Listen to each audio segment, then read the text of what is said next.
Terima kasih kepada moderator dan kepada Ketua UKK yang memberikan kesempatan saya untuk menyampaikan suatu topik yang berjudul Inflammatory Bowel Disease and Long-Term Adolescent Health.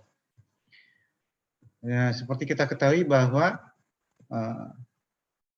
IBD, Inflammatory Bowel Disease, adalah suatu penyakit inflamasi kronik yang mengenai saluran cerna. Ditegakkan setelah kita menyingkirkan diagnosis lainnya, termasuk infeksi. Terdiri dari dua penyakit, yaitu penyakit Crohn dan colitis ulceratif. Bisa menyerang anak-anak, remaja, ataupun dewasa.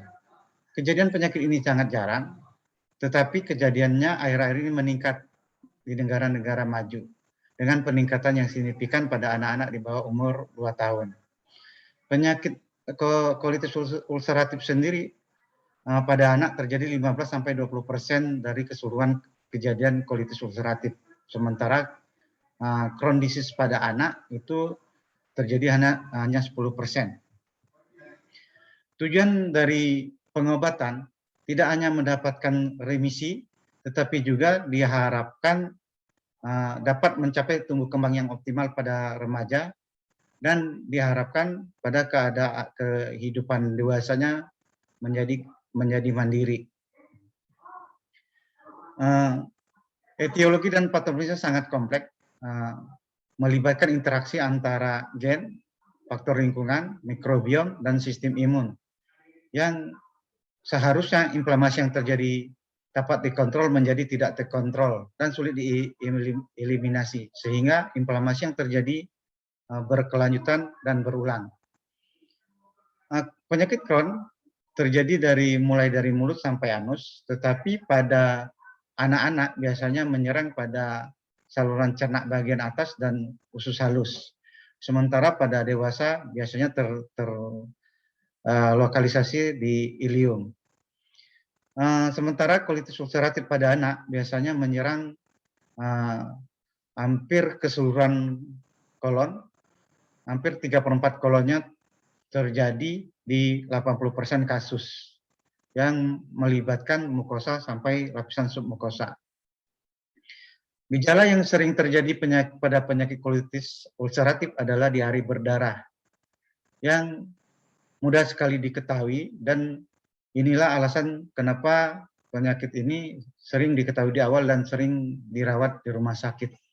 Berbeda dengan colitis ulceratif, penyakit Crohn, gejala awalnya hanya ringan-ringan saja, hampir tidak diketahui, berupa nyeri perut yang tidak diketahui sebabnya, diare, penurunan berat badan, anemia yang tidak dapat dijelaskan penyebabnya, demam, dan gangguan pertumbuhan. Hanya 25% penyakit Crohn ini yang memiliki gejala trias klasiknya. Remisi penyakit untuk penyakit Crohn itu kita menggunakan Pediatric Crohn Disease Activity Index, sementara pada penyakit colitis ulceratif menggunakan Pediatric Ulcerative Colitis Activity Index. Diagnosis IBD ditegakkan paling tidak setelah kita melakukan ileokolonoskopi dan isofagogastroduodenoscopi. Penyakit yang jelas-jelas pada kolon dan tidak melibatkan saluran cerna pada atas dan sangat khas untuk colitis ulceratif, maka colitis ulceratif dapat ditegakkan. Sementara kalau ada yang tidak khas, apalagi ada keterlibatan di saluran cerna bagian atas, kita memerlukan pemeriksaan lanjut, ya paling tidak dengan magnetic resonance enterografi dan atau wireless capsule endoskopi untuk menentukan penyakit apa selanjutnya yang kita temukan.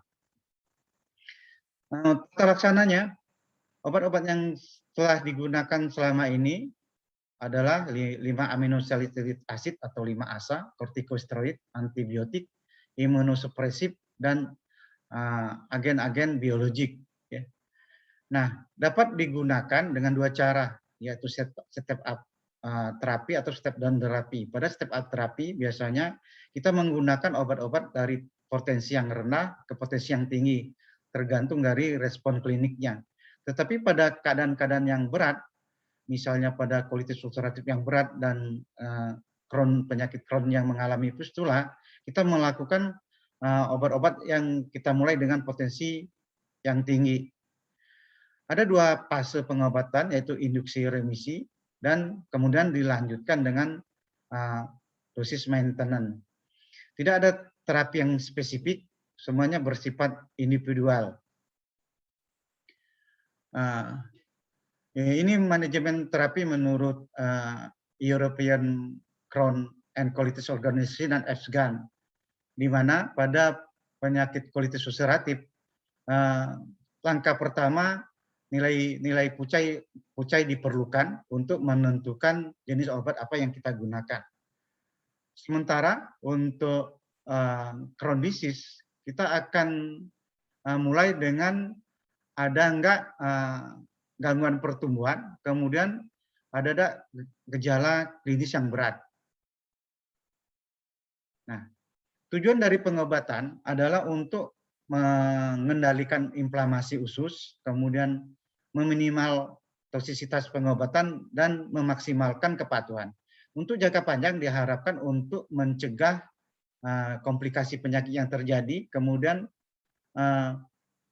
mempertahankan pertumbuhan dan perkembangan yang optimal dan mencukupi nilai gizi. Kemudian untuk juga penting untuk mempertahankan pertumbuhan psikologik dan memperbaiki kualitas kehidupan.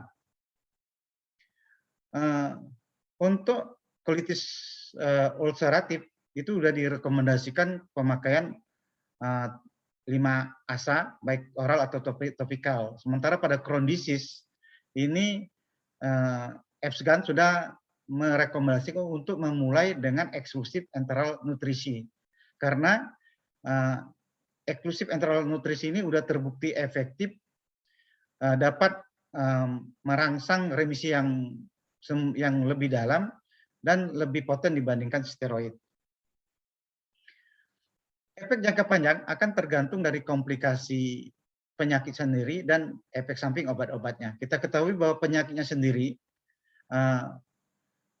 pro-inflammatory cytokine ini dapat berefek langsung, mengurangi densitas mineral tulang, mengurangi kekuatan otot, dan bisa menyebabkan penyakit-penyakit perianal dan gangguan pertumbuhan dan gangguan pubertas, dan juga dapat menimbulkan kanker. Sementara obat-obat sendiri menimbulkan efek samping, di antaranya steroid dapat menyebabkan gagal tumbuh, mengurangi matrik tulang, malahan azathioprine dan methotrexate dapat meningkatkan kejadian limfoma. Hampir seluruh kasus EBD ini akan relap setelah dilakukan pengobatan, baik itu 1 tahun, 2 tahun, ataupun lebih lama dari itu. Adanya penyakit-penyakit yang kronik dan sulit diobati, ini akan menimbulkan risiko adanya gangguan mental. Jadi efek jangka panjang EBD ini bisa disebabkan oleh penyakit sendiri, obat-obat yang digunakan, kekambuhannya, ataupun penyakit-penyakit mental. Dan ini akan menyebabkan defisiensi nutrisi, mempengaruhi pertumbuhan, kemudian mempengaruhi perkembangan fisik dan perkembangan seksual, dan mempengaruhi pendidikan. Juga menyebabkan masalah-masalah integratif psikososial. Dan bisa seringkali memperlambat perkembangan milestone remaja.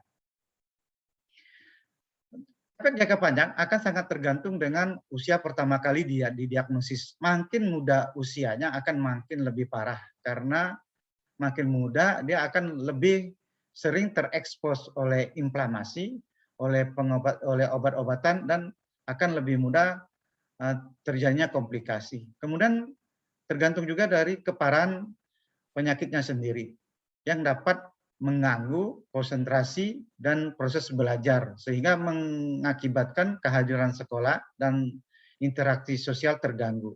Karena itu diperlukan pendekatan multidisipliner yang melibatkan dokter, dietitian, psikologis, dan pekerja-pekerja sosial dan perawat sendiri untuk mencapai kehidupan pasien yang lebih baik, ya. di antaranya kehadiran sekolah dan perkembangan emosi. Ini ada diagram yang menunjukkan bahwa adanya perbedaan antara transisi dan transfer, di mana pada anak akan sangat tergantung sekali dengan keluarga untuk mencapai pertumbuhan. Setelah itu akan sangat tergantung dengan pendidikan, di mana pendidikan akan menyebabkan proses perkembangan sosial yang optimal. Setelah remaja akan adanya perkembangan seksual, dan ini penting sekali untuk kemandiriannya, dididik kemandiriannya untuk biar bisa mandiri nanti di saat dewasa. Beberapa penelitian yang kita cuplik yang dapat mempengaruhi efek jangka pandang IBD, yaitu misalnya pada penelitian di Finlandia didapatkan bahwa sepertiga kasus penyakit Crohn ini akan mengalami resesi usus, sementara seperempat penyakit kolitis akan mengalami kolektomi. Kemudian ada penyakit juga di Korea, kita ketahui bahwa 11,3% pasien-pasien Crohn disease ini mengalami gangguan pertumbuhan. Sementara fistula perianal terjadi pada tahun pertama 50,3%, sementara pada tahun ke-10 57,6%. Jadi antara tahun pertama dengan ke-10 itu tidak terlampau beda signifikan, tetapi pemotongan usus, resesi usus ini pada tahun pertama itu hanya terjadi 4,5%, tetapi pada tahun ke-10 33,9%, pada tahun ke-20 62,9%. Sebuah meta-analisis yang dikumpulkan dari tahun 1935 sampai tahun 2016 memperlihatkan bahwa sepertiga kasus mengalami komplikasi usus setelah 5 tahun didiagnosis. Sebanyak 48 sampai 88% mendapatkan pengobatan kortikosteroid dan sepertiganya menjadi ketergantungan steroid. Penelitian dibandingkan penelitian yang lebih tua, penelitian yang lebih lama menunjukkan bahwa pemakaian agen-agen imunomodulator dan biologika meningkat, kemudian penurunan kejadian pembedahan, tetapi terjadi peningkatan risiko terjadinya kanker. Kemudian ini penelitian di Perancis Utara menunjukkan bahwa 58% pasien-pasien mengalami komplikasi gangguan perilaku, di mana dan juga 43% mengalami paling tidak pemotongan usus, kematian 0,9% dan kanker sebanyak 1,1%. Ini kehadiran sekolah dilihat bahwa penyakit-penyakit Crohn disease dan colitis ulceratif ternyata ketidakhadiran sekolahnya lebih tinggi, yaitu 8,8% untuk Crohn disease, kemudian 7,1 hari untuk colitis ulceratif dan 4,4 hari untuk kontrol. Kemudian kita lihat ini penelitian yang menunjukkan bahwa terjadi peningkatan kecemasan dan ketakutan yang terjadi pada 73%. Karena apa? Karena ketakutan terhadap impak dari penyakitnya sendiri, kemudian dari komplikasi dan stigmatisasinya.